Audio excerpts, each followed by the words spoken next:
तव्हांजो मेज़बान गुलाम नबी खासकेली जी तव्हांखे ॿुधाईंदो हलां त हिन वक़्तु असां PS 78 घोड़ाबाड़ीअ जे हेडक्वार्टर घोड़ाबाड़ी में मौजूदु आहियूं, जिथे PS 78 घोड़ाबाड़ी जे MP हाजी अली हसन ज़रदारी पारां ते जेकी आहे 3 ॾींहंनि जी जेकी फ्री मेडिकल कैंप जेकी लॻाई वई। तव्हां ॿुधायो हिन कैंप में मुख़्तलिफ़ बीमारियुनि जा माहिर डॉक्टर जेका हिते हिन मुख़्तलिफ़ इलाइक़नि खां जेको आयल माण्हुनि जो जेको बाक़ाइदे हिते इलाजु कयो। जॾहिं तव्हांखे ॿुधायूं त हिते मुख़्तलिफ़ बीमारियुनि जा जेका माहिर डॉक्टर जिन्हनि में तव्हां ॿुधायो त अखियुनि जा डॉक्टर, चमड़े जा डॉक्टर, हॾनि जा डॉक्टर, इन खां अलावा हेपाटाइटिस C, हेपाटाइटिस B जा डॉक्टर ऐं इन खां अलावा ॿियनि मुख़्तलिफ़ बीमारियुनि जे डॉक्टरनि जेको आहे मुसलसल 3 ॾींहं ते माण्हुनि जो बाक़ाइदे बहितर नमूने सां इलाजु कयो आहे। त हिन कैंप में मुख़्तलिफ़ इलाइक़नि केटी बंदर, बगान, खारोचान, ठारे वारी, सगण वारी, बुआरा, साकरो ऐं ठटे ज़िले जे मुख़्तलिफ़ इलाइक़नि खां हिते हिन कैंप में माण्हू जेका आहिनि उहे आयल आहिनि। तव्हांखे ॿुधायूं त हिन वक़्तु तमामु बहितर नमूने सां जेको आहे उहो इलाजु पिणु कयो पियो वञे। वधीक असां कोशिशि कंदा त हिते जेके आयल जेका डॉक्टर आहिनि उन्हनि सां बि असां ॻाल्हि ॿोल कंदासीं ऐं इन खां अलावा हिते जेका कैंप में जेके आयल परे परे खां जेका मरीज़ आहिनि ऐं उन्हनि सां बि असां ॻाल्हि ॿोल कंदासीं। अचो त वधीक उन्हनि माण्हुनि सां ॻाल्हि ॿोल करियूं। ज़िले ठटे जो DHO साहब मौजूदु आहे। वधीक असां DHO साहब सां ॻाल्हि ॿोल कंदासीं त इहा मुसलसल जेको कैंप जेकी हिते 3 ॾींहं हली आहे ऐं हेसि ताईं हिन कैंप में केतिरा माण्हू जेका आहिनि रजिस्टर थी चुका आहिनि ऐं हिते कहिड़ी कहिड़ी बीमारियुनि जा जेका हिते डॉक्टर जेका आहिनि उहे आयल आहिनि। अचो त वधीक DHO साहब सां ॻाल्हि ॿोल करियूं त हू छा चवणु चाहे थो। साईं doctor Mohammad Hanif Memon, district health officer Thatta. जीअं तव्हांखे ख़बर आहे त हीअ 3 ॾींहंनि खां मुसलसल ही कैंप हले थी पई असांजी घोड़ाबाड़ी शहर में, जेका डिस्ट्रिक्ट हेल्थ डिपार्टमेंट ऐं डिस्ट्रिक्ट एडमिनिस्ट्रेशन जे ताउन सां ऐं इनखे मुनक़द करण में असांजे लोकल तक जो जेको चूंडियल नुमाइंदो आहे हाजी अली हसन ज़रदारी साहब, उन्हनि जे काविशुनि सां इहे कैंप लॻी आहे। ऐं 3 ॾींहंनि में न सिर्फ़ु असां आई जी कैंप हई आहे जंहिंमें ऑपरेशन्स बि थियनि पिया, मरीज़नि खे चश्मा बि ॾिना पिया वञनि, उनजी राय जो बंदोबस्तु बि थियल आहे हिते। इन खां अलावा असांजी जेके बि मेडिकल शोबनि सां मुख़्तलिफ़ जेके असांजो ब्रांचिस आहिनि, जीअं उनजी स्पेशलिटीज़ आहिनि, जीअं ॿारनि जो डॉक्टर आहे, असां वटि फिज़िशियन्स आहिनि, गायनेकोलॉजिस्ट, ऐं इन खां अलावा चमड़ी जे बीमारियुनि जा माहिर आहिनि, हेपेटाइटिस ऐं शुगर जी टेस्टूं वग़ैरह असां थियनि पियूं हुते। ऐं साइकेट्री जी बि असां वटि OPD आहे, जेके साइकेट्रिस्ट असांजा ठटे ज़िले जो ऐं कराची जे डाउ यूनिवर्सिटी जा इंस्टीट्यूट जेको आहे उतां बि जेके से आया आहिनि डॉक्टर साहिबान, जेके 3 ॾींहंनि खां वठी मुसलसल हिते जे लोकल जेका आवाम आहे उन्हनि खे चकासे रहिया आहिनि, उन्हनि खे मुफ़्त दवाऊं बि ॾेई रहिया आहिनि। उन जूं मुख़्तलिफ़ जेके बि बीमारियुनि सां लॻियल टेस्टूं आहिनि उहे बि हिते असां मुफ़्त में करियूं पिया माण्हुनि खे। ऐं मुंहिंजो अंदाज़ो आहे त घटि में घटि जेको 15 खां 17 हज़ार असांजा पेशेंट थी वेंदा 3 ॾींहंनि में, जेके वॾो अंग आहे ऐं माण्हुनि खे वॾी सहूलियत मिली आहे हिन कैंप लॻाइण सां। जी नाज़रीन, जीअं त तव्हां हिते आयल DHO साहब जा वीचार ॿुधा।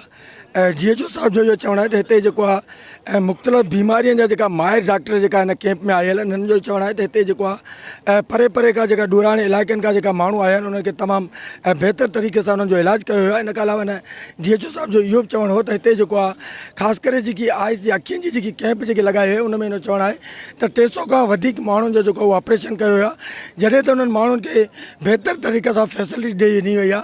उनजो इहो चवणो त उन्हनि माण्हुनि खे हिते जेको आहे अखियुनि जे हवाले सां जेको आहे चश्मा बि ॾिना विया, इन खां अलावा उन्हनि खे अखियुनि जा लेंस पिणु लॻाया विया।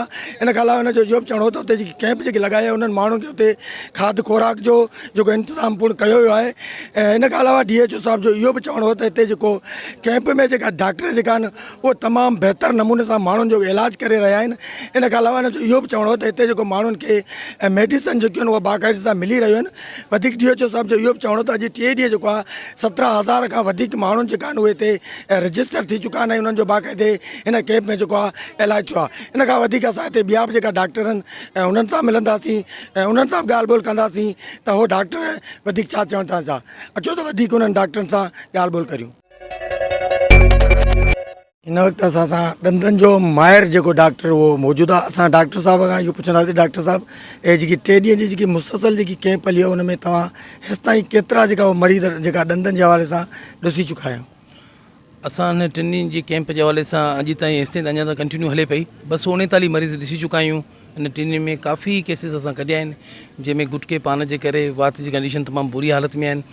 तकरीबन मुझे जो अंदाज़ो है हे टिनी कैंप में अगर 239 पेशेंट आया होंदा उनमें घट में घट 200 खां वधीक पेशेंट्स जेके होंदा वो गुटको ही पान इस्तेमाल कंदा होंदा हिन गोड़ाबारी इन एरिया पासे में इन माण्हुनि खे इहा ख़बर ही कोन्हे त गुटके पान जे कहिड़ा कहिड़ा कहिड़ा नुक़सान आहिनि उनजो वात बंदि थी वियो आहे त उन खे ॻाल्हि इहा सम्झ नथी अचे त असांजो वात बंदि छो थियो आहे उनखे हाणे ख़बर पई आहे त असांजे गुटके खाइण जे करे असांजो वात बंदि थियणु शुरू आहे ऐं कैंसर जा केसिस निकिता आहिनि तक़रीबन 25 केसिस निकिता आहिनि 3 केसिस अहिड़ा आहिनि जिनजी तमामु बुरी हालत में आहे असां इहो पेशेंट्स खे इहो ॿुधायूं पिया अवेयरनेस प्रोग्राम इहो ॾियूं पिया ऐं इहे शइ सम्झायूं पिया त गुटके पान जे करे तव्हांजो वात बंदि थी पियो आहे तव्हां ॿियनि खे बि मना कयो त इन शयुनि खां बचो ऐं वॾी बीमारी खां पाण खे बचायो अच्छा इन खां अलावा ॿिए कहिड़े क़िस्म जे ॾंदनि जा मरीज़ जी हा ॿियो हूअ माण्हू जिन खे ख़बर ई कोन्हे त पंहिंजो सफ़ाई कीअं रखिजे वात खे कीअं साफ़ु रखिजे कहिड़ी कहिड़ी शयुनि खां परहेज़ कजे सफ़ाई जो तरीक़ो छा आहे त कीअं ब्रुश खे इस्तेमालु कजे कीअं ॾंदण कजे जिन ब्रुश न आहे उहो ॾंदण कनि ॾंदण जी हिफ़ाज़त कीअं खपे ॾंदनि खे कीअं साफ़ु सुथिरो रखिणो आहे कहिड़ी कहिड़ी शयुनि खां बचिणो आहे उन क़िस्म जा केसिस बि अहिड़ा हूंदा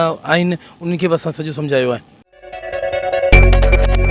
डॉक्टर अब्दुल हकीम खुश्क ऐं हुते डिस्ट्रिक्ट टीबी कोऑर्डिनेटर आहियां पीपल्स डॉक्टर फोरम ठटे जो सदर रहियो आहे पीपल्स डॉक्टर फोरम ऐं हीअ तमामु सुठी कैंप असांजे हद जे MP डॉक्टर पंहिंजो साईं हाजी अली ज़रदारी साहिबु ऐं असांजे DHO डॉक्टर मोहम्मद हनीफ़ मेमण साहिबु हिते कोशिशुनि सां ऐं असांजे मोहम्मद रमज़ान पंवर तालुके जो सदर पीपल पार्टी जो अदा हमीद पंवर वारनि हीअ तक जे माण्हुनि लाइ तमामु सुठी हिकिड़ी शइ कई आहे जंहिंमें तमामु सुठियूं इलाही असां उन्हनि में जेको आहे इलाही बीमारियूं डॉक्टर असां पंहिंजे डिपार्टमेंट जा मर्फ़ वारनि जा ऐं असां कराची में दोस्त घुराया डॉक्टर जेके ते वेही करे माण्हुनि जी ऐं इलाज कयूं आहे उन्हनि में असां टेस्टूं शुगर जी टेस्ट साईं तोखे रब ने करे हेपेटाइटिस C B उन जी टेस्ट मलेरिया जी टेस्ट एक्सरे TB अखियुनि जूं ऑपरेशन थियूं आहिनि उहे त अखियुनि जा डॉक्टर अलॻि वेठा आहिनि उन्हनि जो बाक़ाइदा सेक्शन अलॻि थियल आहे उहो हेसि ताईं मूंखे 300 खनि ऑपरेशन करे चुका आहिनि ऐं अखियुनि वारा ऐं ख़ासि करे इहो जेको आहे अंधनि माण्हुनि खे नूर ॾियणु वॾो सवाब जो कमु आहे तमामु समाज जी वॾो कमु आहे इहो हाजी साहिब जे खाते में वञे थो तमामु सुठो कमु हाजी साहिबु कयो आहे ऐं इन लाइ असीं इंशाअल्लाह हाजी साहिबु चयूं इहे कोशिशूं अॻे पहिरीं वर में लॻाई हुई ऐं वरी बि ॻाढ़े में बि अहिड़ी शइ थी वेंदी इंशाअल्लाह इहा थी वेंदी हाजी साहिबु तमामु सुठो कमु थियो आहे असांजे दोस्तनि सभिनी वॾी महिरबानी जिन असां कमु तावन कयो आहे असांजा समाजी वर्कर वॉलंटियर नुमाइंदा तमामु सुठो वधी चधी करे हिन माण्हुनि जी ख़िदमत थी आहे जी हिन वक़्तु असां चमड़े जे माहिर डॉक्टर सां गॾु असां सां मौजूदु आहे असीं डॉक्टर साहिब खां इहो पुछणु चाहींदासीं डॉक्टर साहिब गुज़िरे जेका 3 ॾींहं गुज़रिया आहिनि 3 ॾींहंनि जे कैंप में तव्हां हिते केतिरा जेका चमड़े जा जेका मरीज़ ॾिठा आहिनि ऐं उन खां अलावा उन में तव्हांखे ज़्यादातर कहिड़ी बीमारी चमड़े जी क्या उन्हनि में नज़र आई अस्सलाम वालेकुम आउं डॉक्टर जमाल जाखरो आहियां ठटे जो ई सिविल अस्पताल में कमु बि करियां पियो त ओवरऑल त असां वटि डिस्ट्रिक्ट में इलाही आहिनि चमड़े जी बीमारियूं पर जॾहिं ही कैंपिंग करियूं था त हुई ज़्यादा माण्हू हूंदा आहिनि जॾहिं हिते अची ख़बर पई ज़ाहिर हे तक़रीबन सभु लोकल माण्हू आहिनि ऐं ईअं सम्झो जो अगरि अधु पेशेंट कंहिं सभु बीमारी जा रखिजनि अधु पेशेंट उन जा स्किन जा रखिजनि त इहो ग़लति न हूंदो माना अगरि तव्हां 10,000 पेशेंट टोटल ॾिठा हुजनि त हिन में घटि में घटि 3.5-4 हज़ार चमड़े जा हूंदा पोइ हू छा था कनि त हुन ॿी बीमारी हूंदी त ॿियनि खे बि ॾेखारीनि था पर तक़रीबन इहा वॾी बीमारी उहा गुरबत वारी वॾी बीमारी आहे चमड़े जी बीमारी जो कारण छा आहे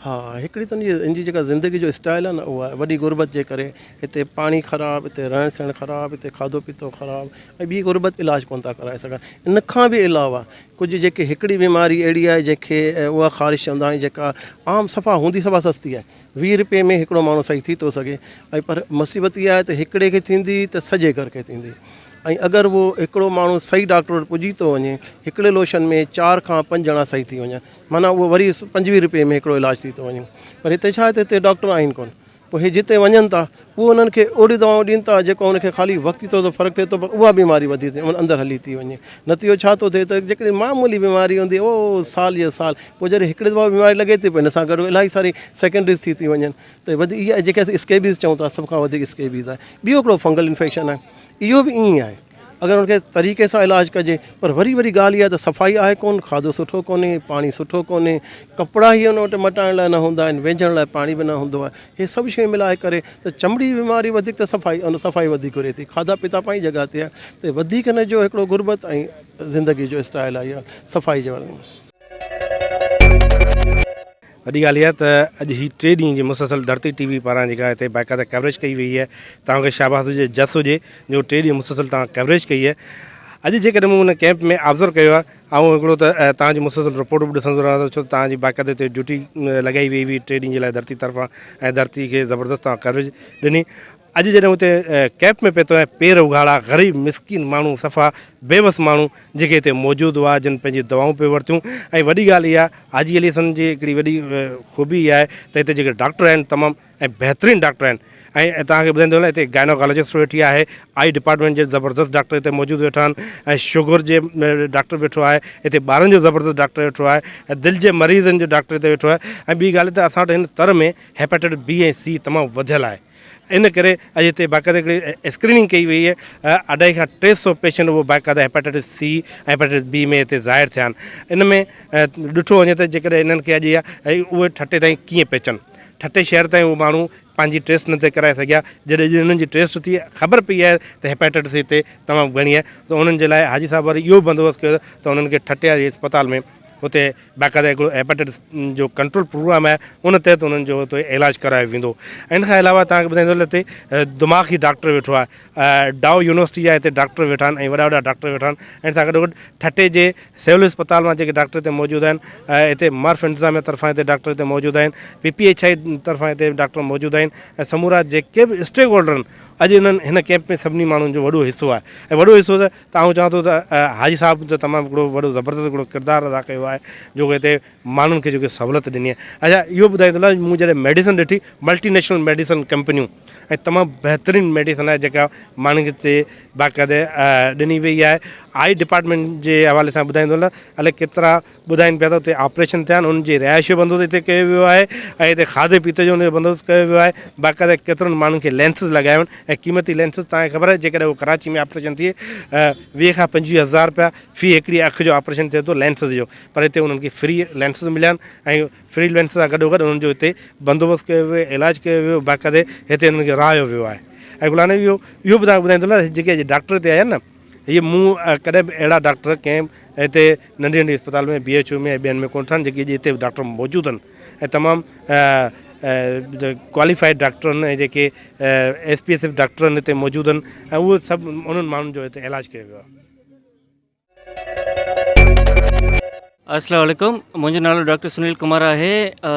हिते घोड़ाबाड़ी जी 3 ॾींहंनि कैंप में मूंखे एज़ अ स्किन स्पेशलिस्ट करे विहारियो वियो आहे। हिते जीअं असां अॼु 3 ॾींहं आहे जाम चमड़ी जा मरीज़ ॾिठा आहिनि। चमड़ी जे मरीज़ में मुख़्तलिफ़ बीमारियूं आहिनि, के वबाई आहिनि, के छोटी ख़ासी ख़ारिश आहे, ऐं हुन खां अलावा नंढी वॾी बीमारियूं ॿियूं बि इलाही आहिनि। चमड़ी जी बीमारी खां बचाव लाइ माण्हुनि खे असीं काउंसलिंग कयूं पिया, मोटिवेट कयूं पिया। हुन में इहो आहे त प्रॉपर हाइजीन हुजे, साफ़ु सुथरा कपिड़ा हुजनि, लेकिन इहो आहे त मोस्टली हिते असां ॾिठो आहे त माण्हू हिते लाड़ जा झोंपड़ियुनि में रहनि था। हुन खां अलावा मिटी, डस्ट, गंद किचिरो, जानवर ऐं उते जाम हूंदा आहिनि, तंहिंजे लाइ हिते वबाई बीमारी चमड़ी जी असां जाम ॾिठी आहे। हुन खां अलावा माण्हुनि में सम्झ ॼाण घटि आहे। हिन जो मक़सदु इहो आहे त हिते स्कूलूं आहिनि बि इलाही बंदि पयूं आहिनि, ऐं हिते न कॉलेज आहे, न यूनिवर्सिटी आहे, ऐं न ई का अहिड़ो इदारो आहे जिते नंढड़ा मासूम ॿार जेको गलियुनि में असां मरीज़ हिते 150+ ॾिठा आहिनि 3 ॾींहंनि में। हुन में मोस्टली असांजो जेको रेशो वधीक आहे हू बैक्टीरियल माना इन्फेक्टेड जेको बीमारियूं आहिनि हुनजो इलाही घणो रेशो आहे।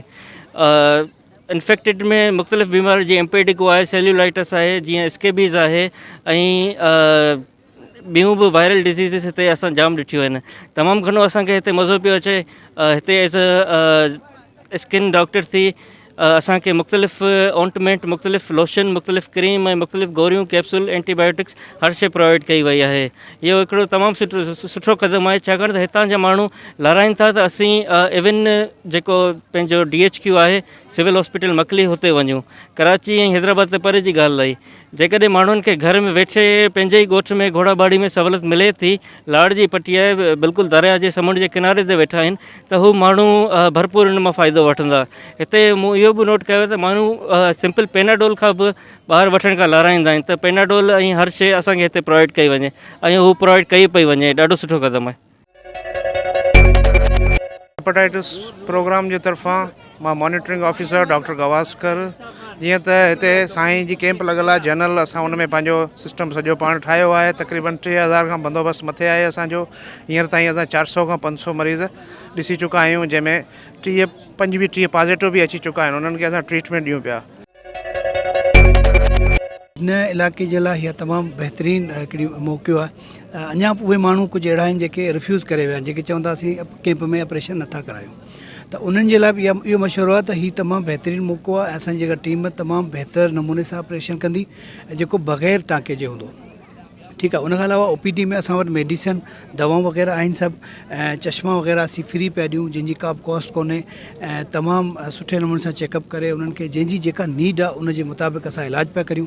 त हिन इलाइक़े जो जेको मसइलो आहे सभ खां वॾो इहो आहे त माण्हू ॿाहिरि कोन था निकिरनि या इलाजु तॾहिं कराईंदा जॾहिं सफ़ा ख़राबु थींदी। ठीकु आहे। जंहिंमें काफ़ी अहिड़ा केस आहिनि जंहिंमें मोतियो थी वियो पर्दो ख़राबु थी वियो। ठीकु आहे। उहे माण्हू जेके से घर वेही था रहनि उन्हनि खे जेकर को अहिड़ो इशू आहे त उहे निकिरी अचनि ॿाहिरि पंहिंजे डिस्ट्रिक्ट लेवल ते अचनि उन्हनि खे उन डॉक्टर सां राब्तो कनि या मज़ीद कराची अचनि त उहे पंहिंजो बहितर इलाजु कराए सघनि। MP अली हसन ज़रदारी साहब जे तरफ़ां 3 ॾींहंनि जो फ्री आई मेडिकल कैंप लॻायो वियो आहे। उन सिलसिले में असां पॉपुलेशन वेलफेयर डिपार्टमेंट जे तरफ़ां हिते कैंप हई आहे स्टॉल हयो आहे। असांजो मेन फोकस इहो आहे त पैदाइश में वक़फ़ो हुजे। कुझु नशे जा ऐं कुझु मिर्गी जा मरीज़ ॾिसी चुका आहियूं उन्हनि खे कुझु दवाऊं हितां असां ॾिनियूं आहिनि ऐं उन्हनि खे फॉलोअप में घुराईंदासीं इंशाल्लाह। हिते शुगर इलाही जाम आहे शायदि साहिली पट्टी हुअण जे करे सो माण्हुनि में इंसुलिन जी कमी आहे या छा आहे अनबैलेंस इन करे शुगर जो असां जेको सो 5 टेस्टूं करे चुका आहियूं हेल्थ ताईं ऐं जेको सो अञा ताईं कमु हले पियो। अॼु पहिरों ॾींहुं आहे स्टार्टिंग आहे माशाल्लाह ज़बरदस्त ऐं जेको सो जेका पॉजिटिव केस अचे पियो उनखे असां वटि मेडिसिन पई आहे असां मेडिसिन ॾियूं पिया। अली हसन साहब जेको आहे ही लास्ट ईयर खां वठी ही ॿी कैंप लॻाइण शुरू कई आहे हिते ग़रीबनि जे याने फैसिलिटी ॾियण लाइ। हिन में जेको आहे सभई ऑपरेशन जेको आहे न असां फ़ेको जदीद मशीन सां कंदासीं ऐं उन सभिनी खे जेके ज़रूरत आहे जन खे उनखे सभिनी खे चश्मा बि ॾींदासीं। लास्ट ईयर जेको वर में कईसीं अॼु हिन साल घोड़ाबाड़ी में त हाई साहब जो इहो आहे त सभिनी खे याने सुठी तरह ऑपरेशन करे ऐं लेंस सुठा अफोर्डेबल उनमें विधा वञनि। हेपाटाइटिस जे सीनियर डॉक्टर्स अगर मौजूद हुयूं ऐं डॉक्टर साहब का असांजो सवाल आहे त डॉक्टर साहब तव्हां 3 ॾींहं जेकी मुसलसल जेकी कैंप हली आहे उन में हेसि ताईं तव्हां हेपाटाइटिस जा केतिरा मरीज़ ॾिसी चुका आहियो जंहिंमें हेपाटाइटिस C ऐं B जा केतिरा मरीज़? अस्सलाम वालेकुम। जीअं त असां 3 ॾींहंनि खां कैंप हलाई आहे हिन में तक़रीबन 508 मरीज़ असां जेको सो OPD में ॾिठा आहिनि ऐं हिननि जो असां स्क्रीनिंग कराई आहे टेस्टूं करायूं आहिनि जिन मां कल्ह ताईं अॼु जी रिपोर्ट अञा फाइनल ख़बर कोन पई आहे पर कल्ह ताईं जेको सो असां वटि 500 केस हिन मां 277 स्क्रीनिंग कल्ह थी हुई 3 ॾींहं ऐं 248 स्क्रीनिंग कल्ह थी हुई। उनमें 4 हेपेटाइटिस B कल्ह पॉजिटिव आहे 4 हेपेटाइटिस B 3 ॾींहं पॉजिटिव आहे ऐं हेपेटाइटिस C जा जेके 5 केस 25 केस 3 ॾींहं पॉजिटिव आहे ऐं 23 केस कल्ह पॉजिटिव आहे। अॼु जी अञा रिपोर्ट जी ख़बर कान्हे पर एवरेज हेपाटाइटिस थियण जो असुलु कारण छा आहे?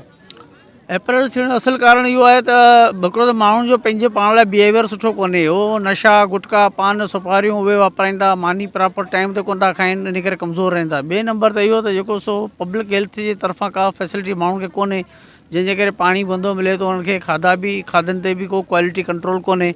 उनखां अलावा माण्हुनि जी गुरबत ग़रीबी आहे जंहिंजे करे उहे प्रॉपर वे में सही टाइम ते इलाजु नथा कराए सघनि ऐं कॉम्प्लिकेशन्स में हलिया था वञनि। असांखे हिते कैंप में सभु सहूलियत मिली आहे ऑपरेशन थी आहे मानी टिकी दवाऊं दारूं हाजी अली हसन जी महिरबानी आहे ज़रदारी साहिब जी संत गवर्नमेंट जी महिरबानी आहे। हिन ग़रीबनि खे हिते कॾहिं बि अहिड़ो सहूलियत कोन मिली अॻु में।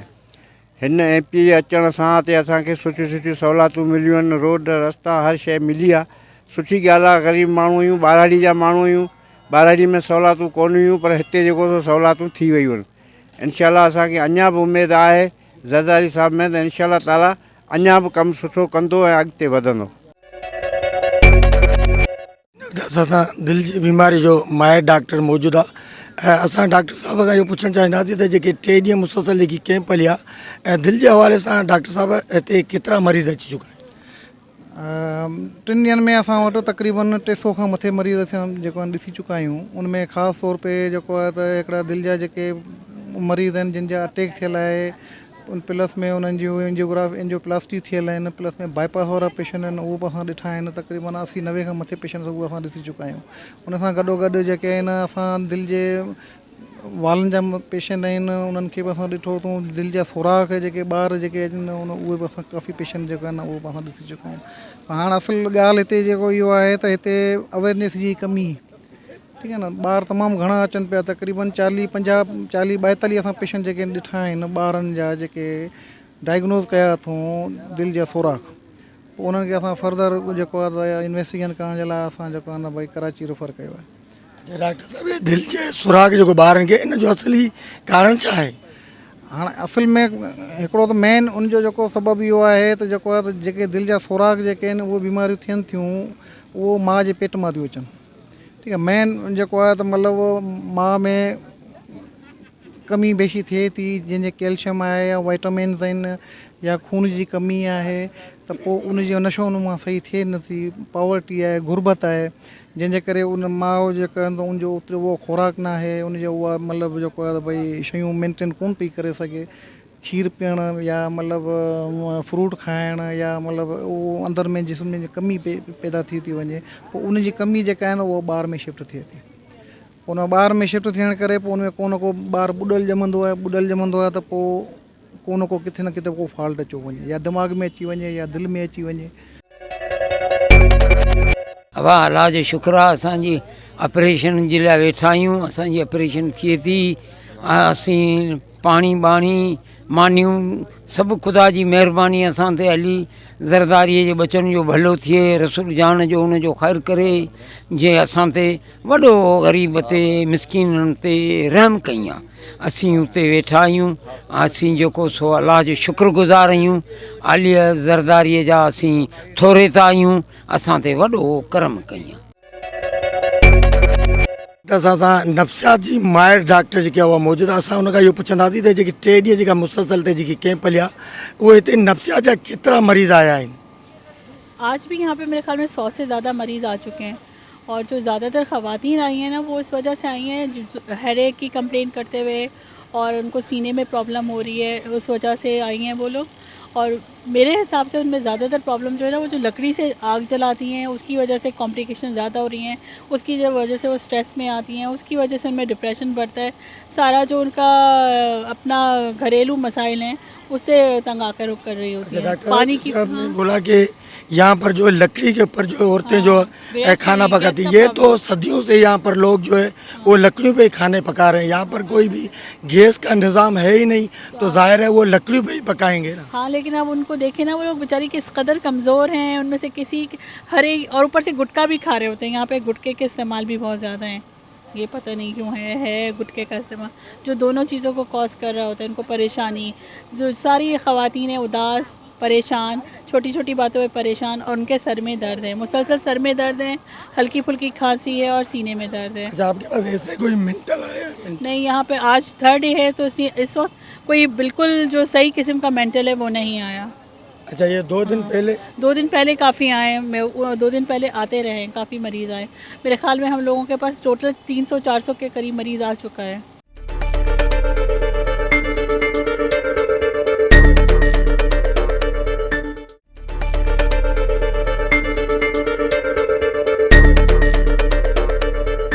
शुक्रगुज़ार आहियूं जे ते मरीज़नि खे बहुत सहूलियतूं ॾिनियूं, खाधो वाधो सभु मिले पियो, रहाइश जो सिस्टम सभु कुझु मौजूदु आहे हिते।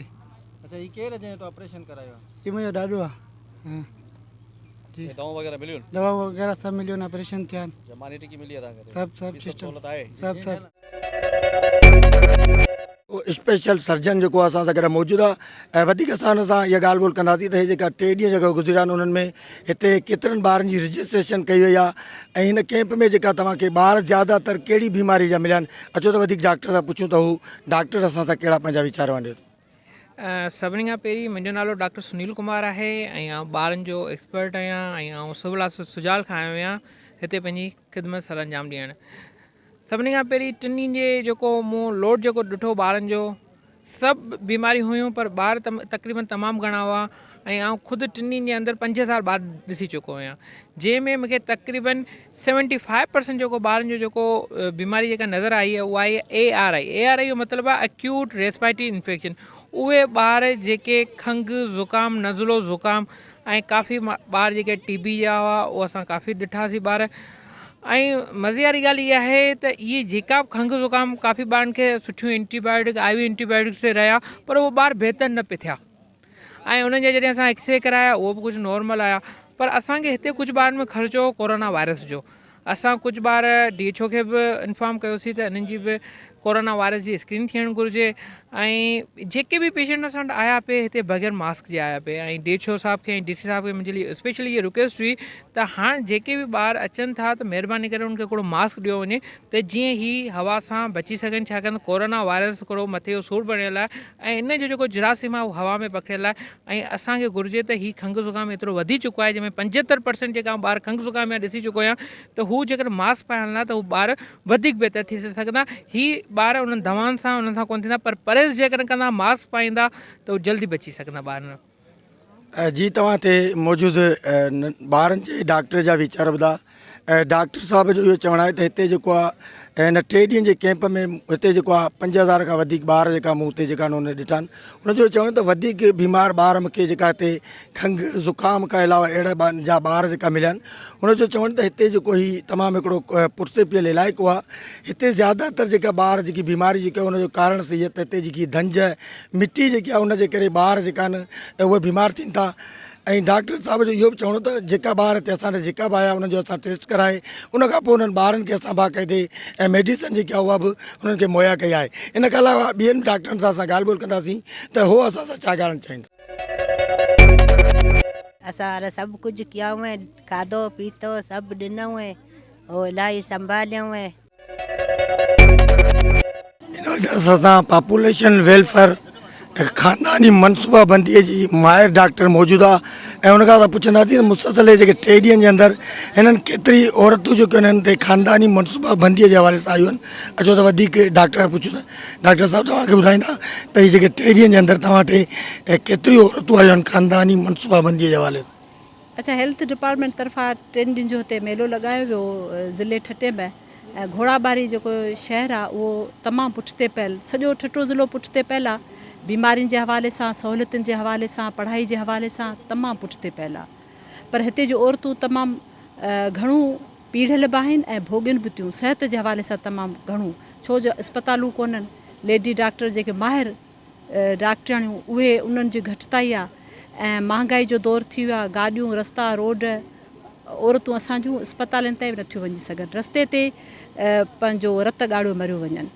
हाणे इन्हनि सॼे मसइलनि में जेको मायूं रोज़ु मरनि थियूं, मरण जी शरह वधीक आहे, उन में वधि खां वधि जेका हुननि खे ॼाण ॾिजे उहा ॾिजे त हिकिड़े ॿार ऐं ॿिए ॿार जे विच में वक़फ़ो या जेको टाइम आहे त उहो घटि में घटि 2 साल जो जेकॾहिं उहो वक़फ़ो कंदी ॿिए ॿार जे पैदा थियण जो त हू पंहिंजो सिहत बि बचाए सघंदी, वरी अहिड़ी सिहत जोड़े सघे पंहिंजो ताक़त रत त जीअं वरी नए ॿार जे लाइ उहा बहितर थिए ऐं नओं ॿारु ॼणे सघे। ऐं जेको ॿारु पैदा थियो आहे उनखे बि टाइम मिली पवंदो खाधे जो, खुराक जो, संभाल जो। घटि में घटि 2 सालनि जो वक़फ़ो हुअणु खपे। ऐं हिते तमामु घणियूं अॼु असां औरतूं ॾिठियूं, उन्हनि में चकास सां गॾु फैमिली प्लानिंग जा जेके मेथड आहिनि उन्हनि सां गॾु असां उन्हनि खे ॼाण बि ॾिनी त वक़फ़ो अव्हां जे लाइ केतिरो ज़रूरी आहे। इन वक़फ़े सां औरत जी जेका मरण जी शरह उहा बि घटिजी सघे थी, ॿार जे मौत जो जेको शरह उन में बि घटिताई ईंदी। हू पंहिंजो सिहत, पंहिंजे घर खे, पंहिंजे ख़ानदान खे ऐं क़ौम जे लाइ बि हिकिड़ियूं सुठियूं फ़र्द साबित थींदियूं, सिहतमंद फ़र्द साबित थींदियूं। हाणे पंहिंजो अंग अखर जेके आहिनि सो वधीक आहिनि, अंदाज़ो 1002 खां वधीक अंग आहिनि, पर हिते ॼाण जी तमामु घणी खोट आहे, छो त हिते जूं जेको औरतुनि उहो पढ़ियल कोन्हनि। माना पढ़ण इल्म जे न हुजण जे करे, वसीलनि जे न हुजण जे करे, सम्झ जे शऊर जे अणाठ जे करे हू उन ॻाल्हि खे सम्झी नथियूं सघनि। उन करे उन्हनि खे औरतुनि खे अवेयरनेस मिलणु खपे। अवेयरनेस मिलणु खपे सिहत जे बारे में, वक़फ़े जे बारे में।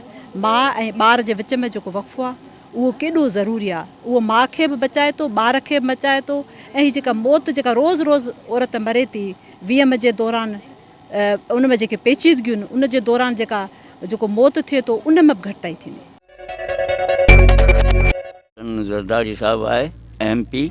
असांजे तक जो जंहिं हिते कैंप लॻाई आहे, असांजे अखियुनि जो ऑपरेशन हले पियो। किन खे चश्मा मिलिया आहिनि, फुड़ा मिलिया आहिनि, दवाऊं मिलियूं आहिनि। बिल्कुलु सिहत सुठी हिते असांजी। कैंप में असांखे मानी मिले थी, पाणी मिले थी, चांहि मिले थी, हर शइ असांखे मौजूदु मिले थी। असीं साईं जिन जा शुक्रगुज़ार आहियूं। दवा जी, खाधे पीते जी, कंहिं क़िस्म जी का बि तकलीफ़ कोन्हे का, आसानी सां माशाल्लाह फर्स्ट क्लास कमु हले पियो। अच्छा, हिते तव्हां कीअं था सम्झो इहा कैंप कंहिंजे तरफ़ां लॻाई वई? इहा हाजी अली सन ज़रदारी जे तरफ़ां लॻाई वई आहे। असांजे तक जो MP आहे PS 78 जो। असांजो तहलके सदर सेठ मोहम्मद रमज़ान पंवर उन जी निगरानी में कमु पियो हले। माशाल्लाह बहितर हले पियो। तमामु घणा शुक्रगुज़ार आहियूं जंहिं हिन कैंप में मूं पंहिंजी माउ जी ऑपरेशन बि कराई आहे। उन में फोड़ा ऐं चश्मा ऐं सभु कुझु ॾिनो आहे। मानी, खाधो पीतो, चांहि या इंतज़ाम सां का बि कमी कोन्हे। हर शइ हाज़िर आहे, सभु शइ आहे। उनजा तमामु असीं शुक्रगुज़ार आहियूं। असां सारी शइ मिली आहे। लख थोरा हली असां ज़रदारी हाल। असां ग़रीब कहिड़ी शयूं ॾिनो आहे डॉक्टर साहब? मूंखे गोरियूं ॾिनो आहे, दवाऊं ॾिनो आहे, फुड़ा ॾिनो आहे, सभु शइ मूंखे ॾिनो आहे। घोड़ाबारी जेको वो पूरो सेंटर आहे। केटी बंदर चाहे अहिड़ा जेको घोड़ाबारी तहलके जो पूरो सेंटर आहे। हिते का बि एॾी वॾी हॉस्पिटल कोन्हे जिते माण्हू जेको इलाज जहिड़ी सहूलियतूं हुजनि। उन करे हिते वॾो हज़ारनि जी तइदाद में माण्हू आहिनि जिन खे फ़ाइदो थियो आहे हुनजो। ऐं हिन खां पहिरीं वर शहर में लॻल हुई। वर में कुझु वॾी हॉस्पिटल आहे RHC। उनखे असां चयो त हिनखे वरी अहिड़ा घोड़ाबारी खणी वञूं त अञा वधीक माण्हुनि खे फ़ाइदो थींदो। उन खां पुठियां ॿियो त असां वटि हाजी साहब वर रूरल हेल्थ सेंटर आहे जेको उनखे अपग्रेड करायो आहे। उन ते कमु हले पियो। असांजो बगाण आहे रूरल हेल्थ सेंटर, उन ते कमु हले पियो। BHU आहे केटी बंदर, उन ते कमु हले पियो। सजणवारी में ये 4 हॉस्पिटलुनि जिन खे हाजी साहब कोशिशि करे फ़र्ज़ वरिता जंहिंमें उन ते कमु भरपूर उन सां कुझु त कंप्लीट थी वियो आहे। जीअं बगाण आहे, केटी बंदर में कमु हलंदड़ आहे। सजणवारी में मुंहिंजे ॻाल्हि में हिकिड़ो ब्लॉक आहे, उनजो मुकमल थी वियो आहे। वर असां वटि वॾी RHC हॉस्पिटल आहे, उनजी हालत ख़राबु हुई, उन ते बि कमु हले पियो। ऐं केटी बंदर आहे। मुंहिंजे ख़्याल में जेको कल्ह ताईं त 8000 आया, हाणे फ़िलहाल उहो ॿुधाईंदा। अॼु बि अंदाज़ो जेको 5000 तक़रीबन 12 खां 13000 टिनि ॾींहंनि में बि माण्हू, हा तक़रीबन 13000 माण्हू हिते अची चुका आहिनि 3 ॾींहंनि में। मेडिसिन मुफ़्त आहे। खाधो पीतो उन मरीज़ जेके आहिनि ख़ासि करे जिन जो ऑपरेशन थो थिए उन्हनि खे उहे 24 कलाक हुते ऑब्ज़र्वेशन में आहिनि। उते डॉक्टर वेठा आहिनि। हिन वक़्तु असां सां जनरल बीमारियुनि जो माहिर डॉक्टर मौजूदु आहे। ऐं डॉक्टर साहब असांजो तव्हां खां इहो सुवालु आहे त तव्हां मुसलसल जेकी इहा 3 ॾींहं जेकी कैंप हली आहे, तव्हां वटि हिते ख़ासि करे औरतूं जेके मरीज़ उहे केतिरा आया आहिनि ऐं कहिड़ी बीमारी जा ज़्यादा मरीज़ आया आहिनि? असां वटि हिते तक़रीबन 3 ॾींहंनि में कुझु 3-4 हज़ार मरीज़ असां रुगो जनरल OPD में ॾिसी चुका आहियूं। ऐं असां वटि हिते तक़रीबन मैदे जो मसइलो हर ॿिए माण्हू सां आहे। छाजे करे हिते माण्हू गुटका खाइनि था, अने खाद खुराक जेका सही कोन्हे। जेको आहे हिते जा तेल वग़ैरह या गिह वग़ैरह उहो लोकल ठहे थो, उहो बेस्ट क्वालिटी जो कोन्हे। इन करे मैदो माण्हू हर ॿिए माण्हू जो मसइलो आहे। इन खां अलावा कारी साई जी हिते स्क्रीनिंग नथी थिए, माण्हू को टेस्ट ई नथा कराइनि। 12 ॾींहं माण्हू कॾहिं वञनि ई नथा अस्पतालुनि ते, वॾी अस्पतालुनि ते जिते टेस्ट थी सघे। पर हिते बहितरीनु कमु इहो थियो आहे त हिते कारी साई असीं जंहिंखे सस्पेक्ट करियूं था त हिनखे आहे, उनखे असां मोकिलियूं पिया। ऐं तक़रीबन 200-250 मरीज़ कारी साई जा पॉज़िटिव अची चुका आहिनि। कारी साई थियण जा कारण डिफरेंट कारण आहिनि। पहिरीं ॻाल्हि जेको हिते माण्हू ॿारहाड़ी में इंजेक्शन हणाइनि था, इंजेक्शन जो वॾो रुझान आहे। माण्हू गोरी दवा नथा खाइनि, इंजेक्शन था हणाइनि। हिकिड़ी इंजेक्शन जेके अताई डॉक्टर वेठा आहिनि उहे हिकिड़ी इंजेक्शन 10 मरीज़नि ते इस्तेमालु कंदा। ख़ुदा न ख़ास्ता अगरि हिकिड़ो कारी साई जो मरीज़ आहे, उहा साॻी इंजेक्शन चङे भले माण्हू खे लॻे थी त उनखे कारी साई थियो थी वञे। मेन कारण हिकिड़ो इहो आहे। ॿियो हजाम वग़ैरह नाई जेके वेठा आहिनि उहे हिकिड़ो ब्लेड साॻी ॿियनि माण्हुनि ते इस्तेमालु कनि था। ख़ुदा न ख़ास्ता कारी साई वारे कट अची वञे, उहो साॻी ब्लेड जेको आहे चङे भले माण्हू ते इस्तेमालु थियो थो त उनखे बि कारी साई थी सघे थी। त इहे शयूं आहिनि जेके माना एहतियात करणु घुरिजे। इंजेक्शन ॿारनि में हिते तक़रीबन हींअर जेको हले पियो खंघि ज़ुकाम थधि माना वायरल जेको नमूनिया ऐं ॿारनि में जेका खाद खुराक जी खोट आहे ॿाराड़ी माण्हू उहे ध्यानु नथा ॾियनि वक़फ़ो नथा कराइनि हिकिड़े साल खां पोइ ॿियो ॿारु थियो वञे त ॿार जेके उहे कमज़ोर आहिनि काफ़ी इन करे जल्दी बीमार थींदा सेहतमंद ॿारु कोन्हे इहो ई कारण जो ॿार जल्दी बीमार थींदा उनखे खंघि ज़ुकाम बुखार जल्दी अची वञे थो। ज़रदारी साहब जे तावन सां ते 3 ॾींहं जेका कैंप लॻी आहे अलाह जी महिरबानी सां ऐं सम्झां थो त कल्ह खां अॼु जी जेकी आहे सा अलॻि आहे। कल्ह 5300 जी हिते एनरोलमेंट हुई उन खां अॻु में 4000 जी हुई अॼु बि असीं सम्झूं था 5-6 हज़ार ते पहुची वेंदी हली। अलाह पाक जे करम सां हिते ॾिसो ही तमामु हिकिड़ो पसमानदा इलाइक़ो आहे ऐं हिते जेको सो गुरबत आहे उन लिहाज़ सां ग़रीब मिसकिन माण्हू जेको आहे कराची या ठठो या ॿियनि जॻहियुनि ते नथो पहुची सघे। इन जे करे हाजी साहब जेको इहो हिकिड़ो सिस्टम हलायो आहे हिन खां अॻु में जेका पहिरीं वर में कैंप लॻी तव्हां ॾिसो हुन में 25 या 26 हज़ार माण्हुनि जी एनरोलमेंट थी त हींअर बि तव्हां ॾिसो हर क़िस्म जी बीमारियुनि जो हिते OPD लॻल आहे हर क़िस्म जी दवाऊं बि हर चीज़ मिले थी ऐं हाजी साहब पाण पहिरियों को ॾींहुं अची विज़िट कयो रोज़ाना विज़िट करे थो। अॼु बि हाजी साहब जो प्रोग्राम आहे हुन इलाइक़े जे लाइ हिन ख़ाली डेवलप जे लिहाज़ सां न पर पाण ॾिसूं त मेडिकल जे लिहाज़ सां पसमानदगी खे मद्देनज़र रखंदे हिन जेको घोड़ाबारी या साहिली पट्टी खे जेको बार बार हाजी साहब जेको चूंड करे हिन इलाइक़े जे ग़रीब माण्हुनि जे लाइ जेकी मेडिकल कैंपूं लॻायूं आहिनि इहो आउं सम्झां तमामु सुठो हिकिड़ो बहितरीनु क़दम आहे।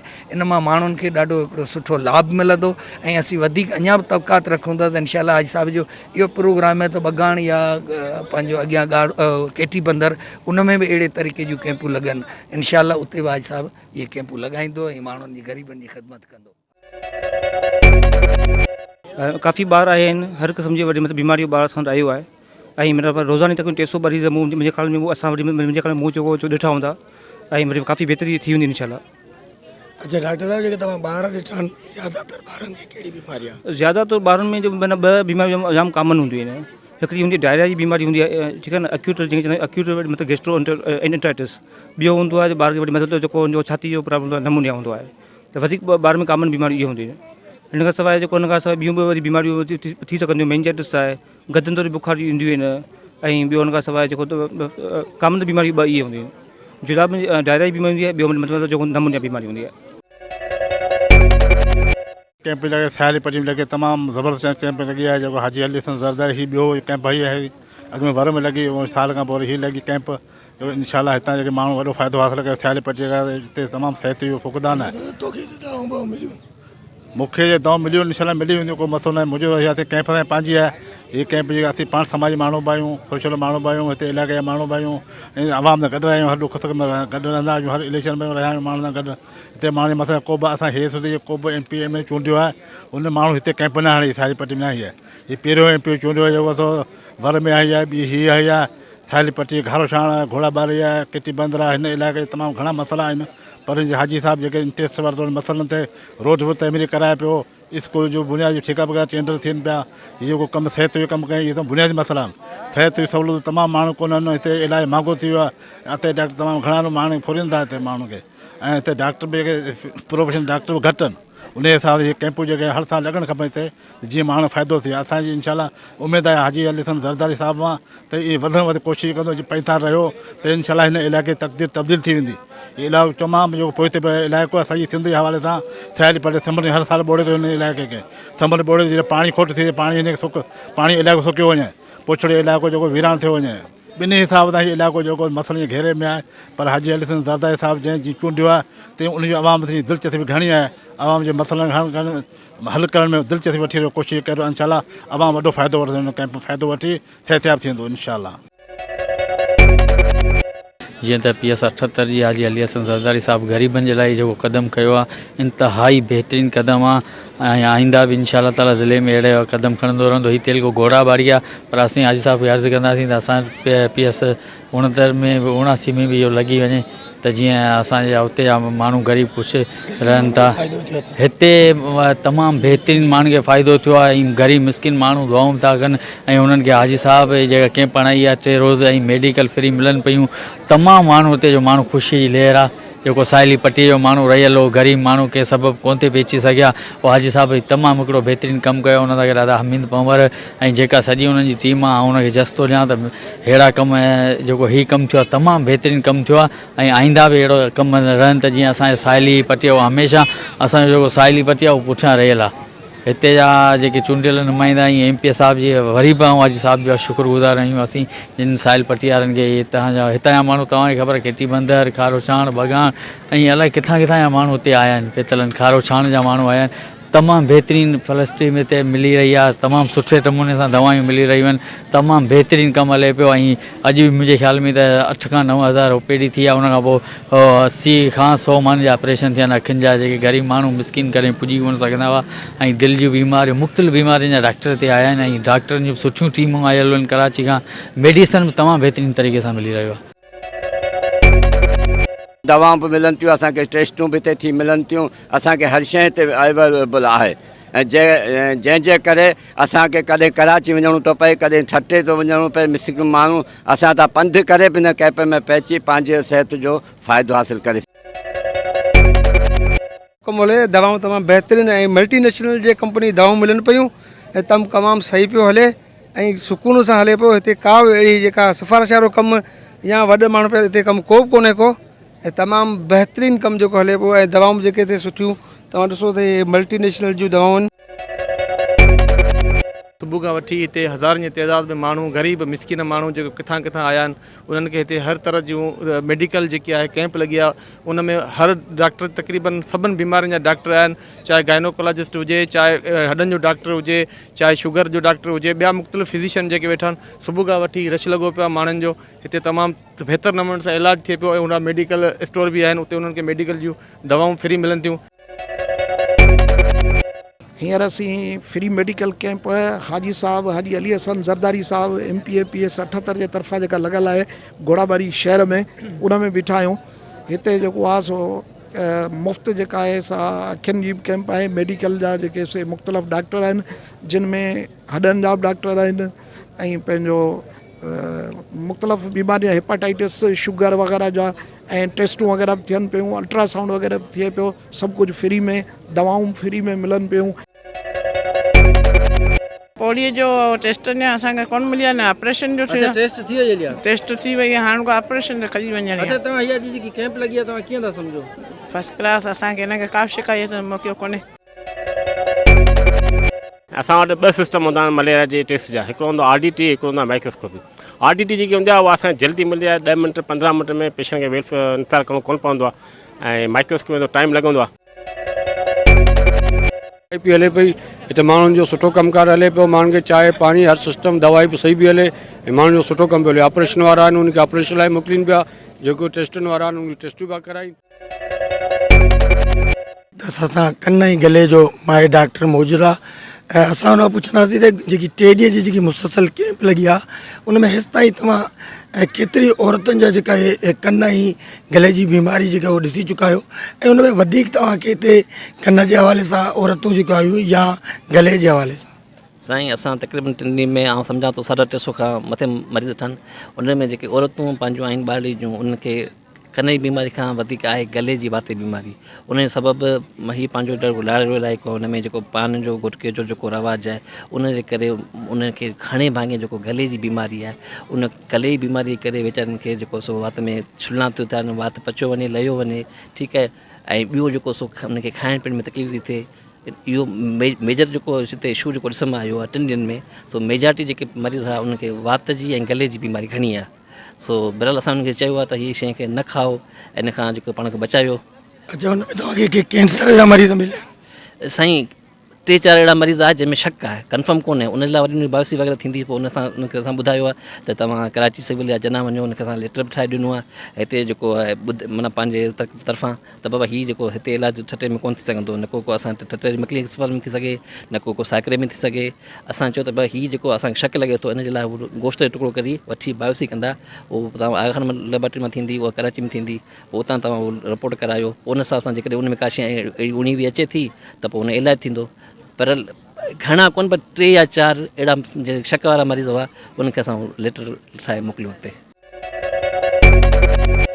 जेका आयल मरीज़ ऐं इन खां अलावा ॿिया हिते जेका हिते जेकी मैनेजमेंट जेकी उन्हनि सां जॾहिं असांजी ॻाल्हि ॿोल थी त उन्हनि जो इहो चवणु आहे त हीअ जेकी 3 ॾींहं मुसलसल जेकी हिते कैंप हली आहे उनजो चवणु त हिन कैंप में हिन इलाइक़े जे माण्हुनि खे तमामु वॾो फ़ाइदो पहुतो आहे।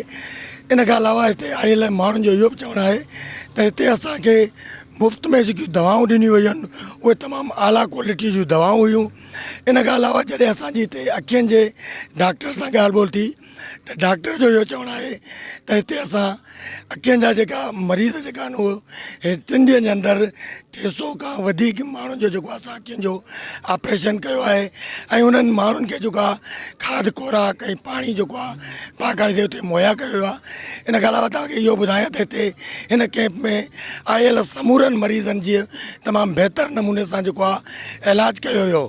कैमरामैन मोहम्मद उस्मान समेत सां गॾु गुलाम नबी कासकेली, धरती TV, KT बंदर।